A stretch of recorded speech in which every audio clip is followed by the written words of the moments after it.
Sir Desmond Stirling, in the Tell-Tale Nipple, Episode 4. I was having a very unproductive day in Kew.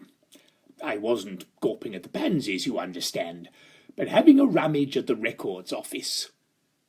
An idiot nephew of mine lived in the neighbourhood, and I'd originally asked him to check some files for me, but his confused babbling soon convinced me that I'd be better off doing the legwork myself. But answers found I none. Either the Discornley lineage had ceased at Wipers, as previously believed, or else no one had fessed up to the Discornley parentage on birth certificates. Whichever was true, proving the veracity of the ghostly Sir Jasper's claim was turning out to be a thorny pickle. I hadn't mentioned nipples to my wretched son-in-law, Darren Frognall. Chaps don't admit they've been staring at another chap's chest. Besides, I felt I needed to absorb the gen that Frognall was in possession of a superfluous boob, and work out how it might fit into this perplexing jigsaw. I was surprised that my daughter hadn't mentioned that her husband had this anatomical discrepancy, or even that it wasn't used during the wedding, when the vicar asked if anyone had any just cause why the marriage should not go ahead. I would have thought that while a third knocker may be a positive boon for a wife, it would be a definite black mark for a cove, particularly when the existing two are already rather pointless. My mind was a whirlpool of hypotheses and suspicions as I left the leafy suburb. I have the cerebrum of a master storyteller, and I was shuffling my ideas into a coherent shape. Much like when I am assembling one of my best-selling novels, I was so distracted by the labyrinthine possibilities in my vast brain that I found I had automatically driven to Chez Frognall. This struck me as particularly serendipitous. A salute, subconscious. I found Frognall at home, sitting in front of his word processor, which is an electronic typewriter for those who can't afford secretaries. I didn't allow him to get a word in edgeways. I told him nothing of my theories. I just suggested firmly, with no room for manoeuvre, that he spend the night with me in the haunted room. He, unsurprisingly, didn't look too thrilled at the idea, but I was adamant. I claimed that I needed a witness to whatever might happen there when I next confronted the ghost of Sir Jasper, and I pandered to his ridiculously bloated ego by saying that everyone would believe a writer of his calibre. The straight face I managed to maintain was one of my great achievements. He said that he doubted that Sir Jasper would even show up if there was a third party present. I secretly agreed with that, but for reasons I kept to myself. Later that night, once I'd infiltrated his throat with a couple of stiff ones, we had settled ourselves back in the haunted room at the top of my club, Aberden's. I'd managed to sneak Frognall in by thrusting a wad of crisp onces in the night porter's outstretched paw. Frognall looked around the haunted box-room with distaste. For a man who waxed lyrical about the grittiness and truth of the council estate, he was remarkably prissy about his surroundings. Those of us who've been to war can find comfort in anywhere that doesn't have snipers trying to get in. Unnoticed by him, I quietly locked the door behind us and pocketed the key. Nothing had changed since I'd left the room, but why should it?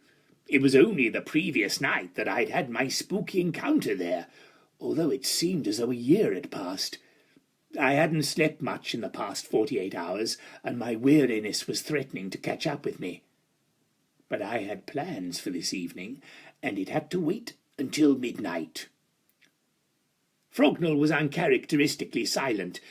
Usually one can't shut him up.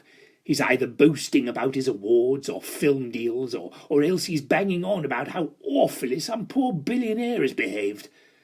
I rarely listen when anyone else is talking, as my own thoughts are quite good enough for me, but this evening Frognall's nonsense would have passed the time. Rather than enduring the silence and Frognall's shallow breaths, I filled the gaps myself, regaling us with amusing anecdotes about the war or past sexual conquests. Several tit-bit columns worth of material, but none of it raised even a titter from the Bolshevard.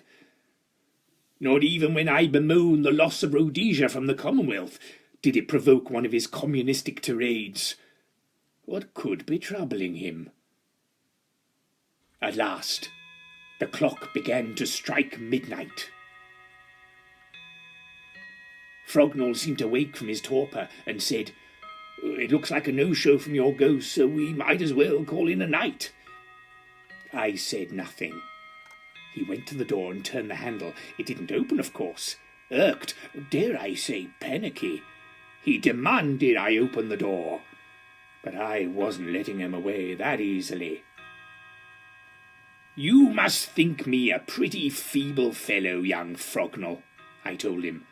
"A 24-carat semolina-headed dolt. I saw right through you from the start of this business.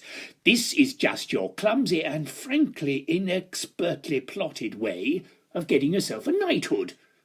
So much for being the Trotsky of terror. Typical lefty, you rail against the establishment while being desperate to be part of it. Look at that painting." I pointed at the portrait above the mantelpiece.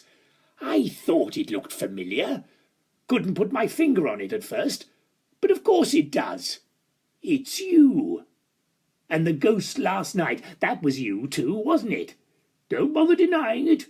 A quick visit to Berman's, some frills, a flouncy wig, an improbable crepe hair. Lo and behold, Darren Frognall, the Castro of creepiness, becomes the mythical Sir Jasper de Scornley." He denied nothing, but neither did he admit it. I will admit there was some remarkable sleight of hand. That sonnet lumière, for example. How did you manage that? Mickey Finn in my drink? Hypnosis? And then there was the nipple, very ingenious, but too rubbery to be convincing.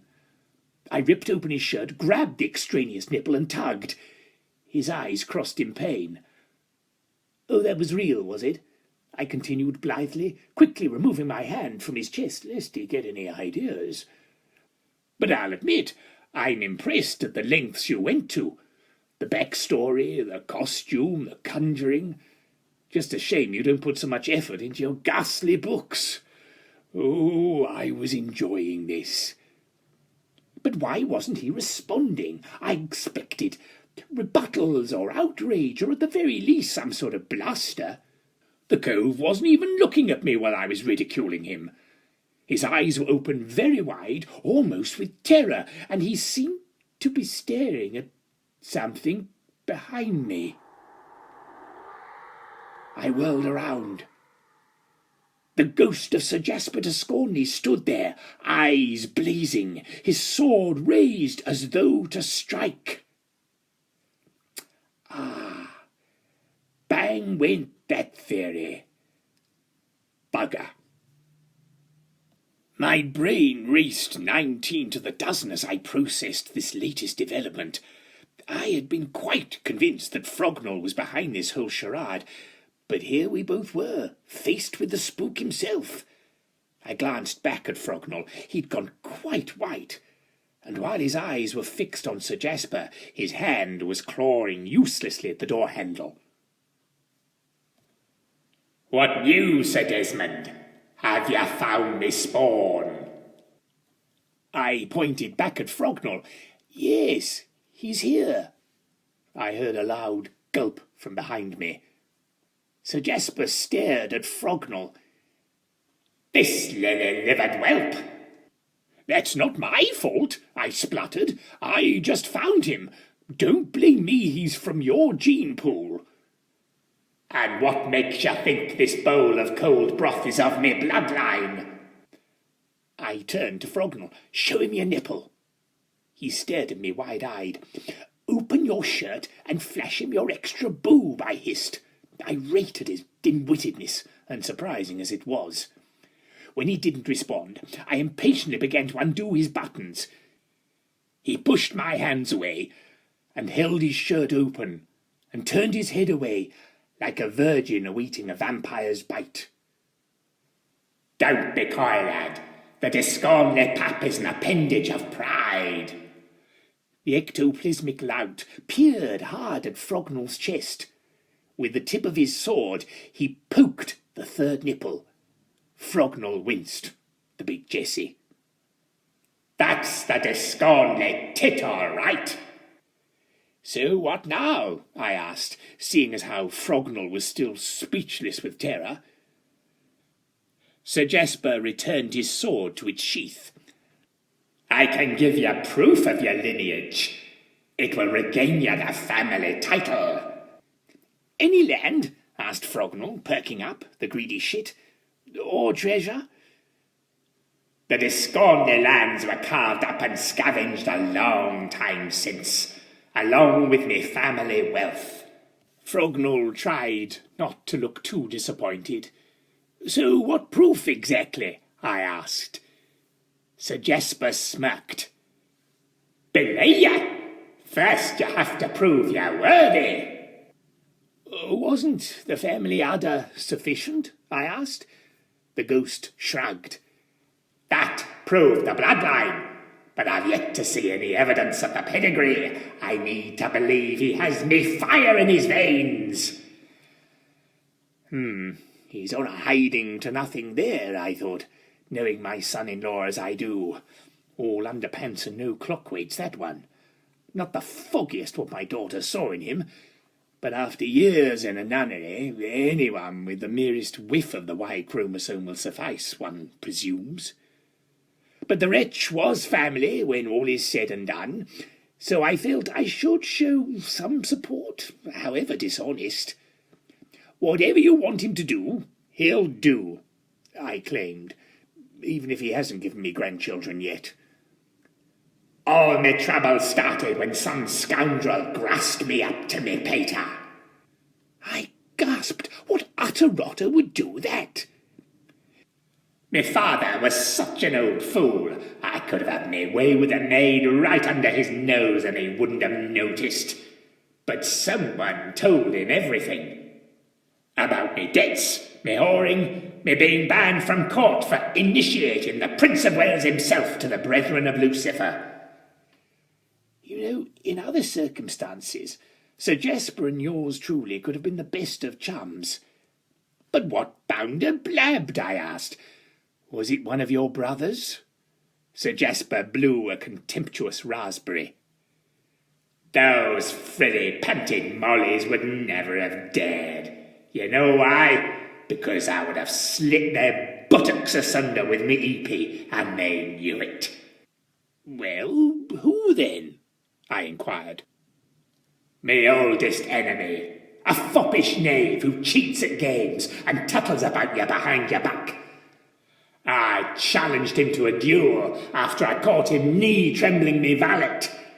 The cur didn't show up.